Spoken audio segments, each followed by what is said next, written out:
अभी हम लोग पोएट्री सेक्शन का दूसरा चैप्टर पढ़ने जा रहे हैं जिसका नाम है ओड ऑन सॉलिट्यूड। तो ओड ऑन सॉलिट्यूड का मीनिंग पहले जान लेते हैं। इसमें ओड का अर्थ होता है एक तरह का सॉन्ग है, एक कोरिक सॉन्ग है, और सॉलिट्यूड का मतलब होता है अकेलापन, लोनलीनेस। तो अकेलापन और ओड मतलब गीत, मतलब कि अकेलापन में गीत या निर्जनता में गीत, इसका मतलब हुआ। और ओड ऑन सॉलिट्यूड के जो राइटर हैं वो कौन है? Alexander pope. तो अब अपना चैप्टर शुरू करते हैं। इसमें पहले राइटर के बारे में ही दिया हुआ है। तो क्या कहता है? Alexander Pope was one of the greatest satirist of the early 18th century. मतलब अलेक्जेंडर पोप जो थे प्रारंभिक 18वीं सदी का, early 18th century, Alexander pope प्रारंभिक 18वीं सदी का क्या थे? एक महान सैटिरिस्ट थे, एक व्यंग्यकार थे। सैटिरिस्ट का मतलब होता है व्यंग्यकार, जो किसी विषय पर उपहास के रूप में लिखता है उसे हम व्यंग्यकार बोलते हैं, सैटिरिस्ट। निगेटिव व्यू रखने वाले को हम सैटिरिस्ट कह सकते हैं। फिर आगे है ही वाज ऑल्सो अ क्रिटिक। वह एक क्रिटिक थे। क्रिटिक का मतलब होता है जो क्रिटिसाइज किसी विषय पर करे उसको हम क्रिटिक बोलते हैं। क्रिटिसाइज मतलब हिनाई करना, बुराई करना, आलोचना करना। तो एक आलोचक थे। He was also a critic but he is remembered chiefly as a satirist. लेकिन उनको चीफली मुख्य रूप से किस रूप में याद किया जाता है? सैटिरिस्ट के रूप में। यानी आपको इतना ही याद रखना है कि अलेक्जेंडर पोप कैसे कवि थे? तो एक सैटिरिस्ट पोइट थे। This when of his poetry is best express in, यानी कि इनके पोइट्री का जो वेन है, एक शैली है, जो इनके लिखने का तरीका है पोइट्री का, वो किस में आपको वर्णित मिलेगा? एक्सप्रेस। वो कहाँ पे अच्छी तरह से आपको मिलेगा? तो उसका नाम भी कुछ पोएम का यहाँ पे दिया गया है जिसमें आपको इनका सैटिरिस्ट दिखाई देगा।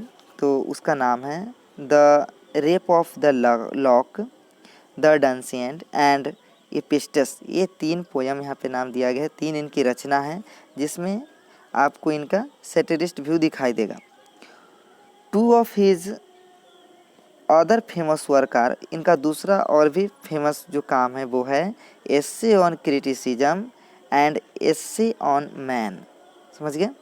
ये 2 है, मतलब कि इसमें कुल 5 रचनाएं का नाम दिया गया है अलेक्जेंडर पोप का। इसको ध्यान में रखना है।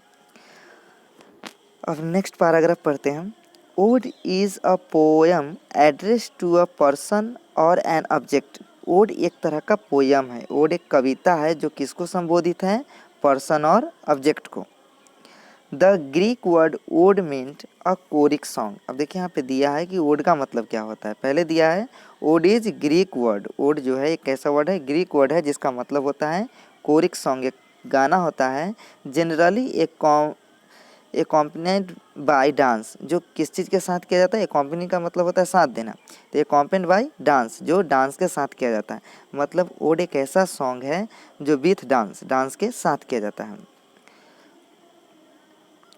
नेक्स्ट है the term is presently used to refer to long meditative lyric poems that in dignified manner address a noble subject।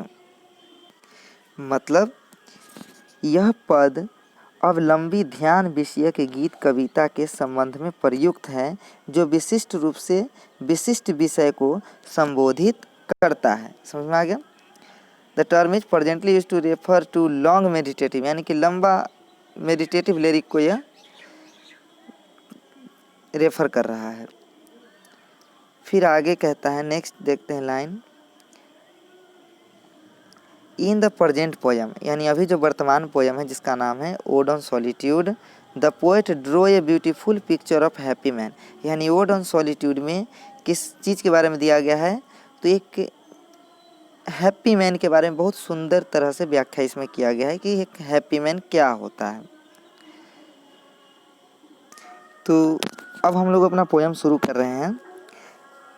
Happy the man whose wish and care a few paternal acre bound, यानी कि एक वही man happy है जिनके wish and care, जिनकी इच्छाएं और चिंताएं। विश मतलब इच्छा और केयर मतलब चिंता, यानी कि हैप्पी मन वो है जिनकी इच्छा और चिंता ए फ्यू पैटर्नल एकर बाउंड, एक पैतृक भूमि में बंधा हुआ है, पैतृक चीज़ में बंधा हुआ है, यानी कि जिनको पैटर्नल कुछ वेल्थ है वही हैप्पी हैं। पैटर्नल मतलब पैतृक, जो फादर से मिलता है उसको हम पैटर्नल बोलते हैं, वही हैप्पी है। फिर आगे है content to breathe his native air in his own ground, जो अपने नेटिव एयर अपने ही हवा में सांस लेता है अपने ग्राउंड में, अपनी मातृभूमि के, नेटिव मतलब मातृभूमि होता है, तो अपनी मातृभूमि में क्या के एयर में सांस लेता है और अपने ग्राउंड में ही रहता है, अपने ज़मीन पर ही। Whose herd with milk whose field with bread, जिनके जो हर्ड है, हर्ड का अर्थ होता है मवेशी, वो मिल्क दूध देती है। हुज फील्ड विथ ब्रेड, और जिनके फील्ड हैं, खेत है, वो ब्रेड मतलब रोटी तो नहीं, यहाँ पे अनाज के सेंस में है, तो ब्रेड का अर्थ, जिनके ब्रेड का अर्थ हम अनाज कह सकते हैं। हुज फील्ड विथ ब्रेड, जिनका जो ज़मीन है वो अनाजों से भरा हुआ है। Whose folk supply him with attire, जिनके जो फॉल्क है, फॉल्क मतलब जानवरों के झुंड को, भेड़िया के झुंड को, तो जिनका जो भेड़िया है, जानवर है, वो क्या सप्लाई करता है, अटायर वस्त्र। हम लोग जानते हैं कि जो ऊन वगैरह है वो भेड़िया के बाल से बनता है, तो यहाँ पे इसी सेंस में दिया गया है। Whose folk supply him with attire, जिनका जो फॉल्क है उनसे उन्हें अटायर, अटायर मतलब क्लॉथ, उनको कपड़ा मिल जाता है। Whose trees in summer yield him shade, जिनके ट्रीज गर्मी में, ईल्ड हिम सेड की ईल्ड मतलब होता है गिव मतलब प्रदान देते करना, क्या देते हैं गर्मी के दिनों में, शेड मतलब छांव देते हैं, इन विंटर फायर, और ठंडों के दिनों में फायर आग देते हैं, वही लोग हैप्पी है। नेक्स्ट है ब्लेस्ड, ब्लेस्ड मतलब होता है सुखी।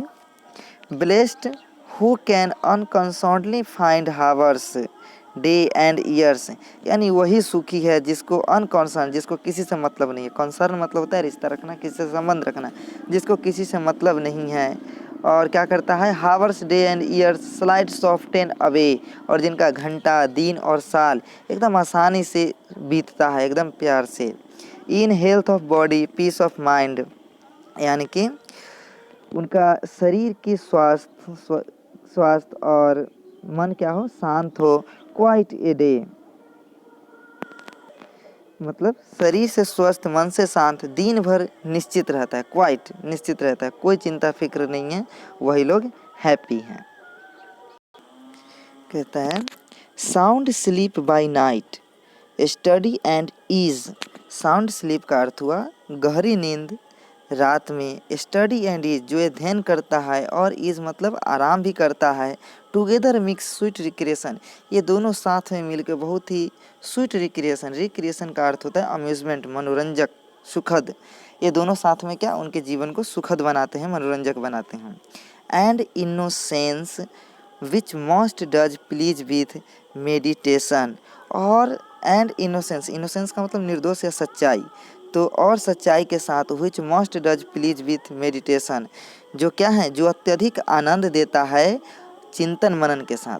क्या कहता है, विच मोस्ट डज प्लीज, जो आनंद, प्लीज मतलब खुशी आनंद देता है, विथ मेडिटेशन, मेडिटेशन होता है चिंतन करना, मनन करना, यानी कि जो खुशी देता है चिंतन और मनन के साथ।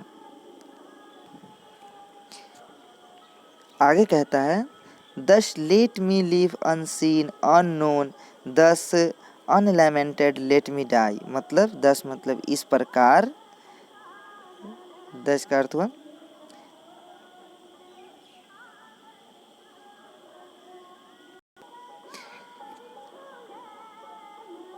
दस मतलब इस प्रकार, अनसीन, अनलैमेंटेड का मतलब बिना शोक मनाए होता है, बिना विलाप के, तो इसका हिंदी मीनिंग होगा दस लेट मी लिव अनसीन, इस प्रकार मुझे क्या, अनसीन बिना देखे, अननोन बिना जाने, दस अनलैमेंटेड लेट मी डाई, और बिना किसी शोक के, बिना विलाप किए हुए मुझे क्या, मरने दो, लेट मी डाई। फिर है steal from the world, steal का अर्थ है इसमें चोरी होता है, यानी कि हम गुप्त बोल सकते हैं, चुपके से। स्टील फ्रॉम द वर्ल्ड यानी दुनिया से गुप्त, दुनिया से अलग, and not a stone tell where I lie, और जहाँ मुझे लाई मतलब लेटना होता है और जहाँ मुझे दफनाया जाए वहाँ एक पत्थर भी ना हो। Steal from the world and not a stone tell where I lie, दुनिया के अलग गुप्त और कब्र का एक पत्थर भी नहीं हो कहने के लिए कि मेरा कब्र कहाँ है, यानी दुनिया को ये भी पता ना चले कि मैं कहाँ हूँ, मेरा कब्र कहाँ है, एक भी सबूत नहीं छोड़ना चाहते हैं। सो ये सभी विषय जो था राइटर का था। तो हमारा कम एक्सप्लेनेशन जो है इस चैप्टर का वो कंप्लीट हुआ। Thank you.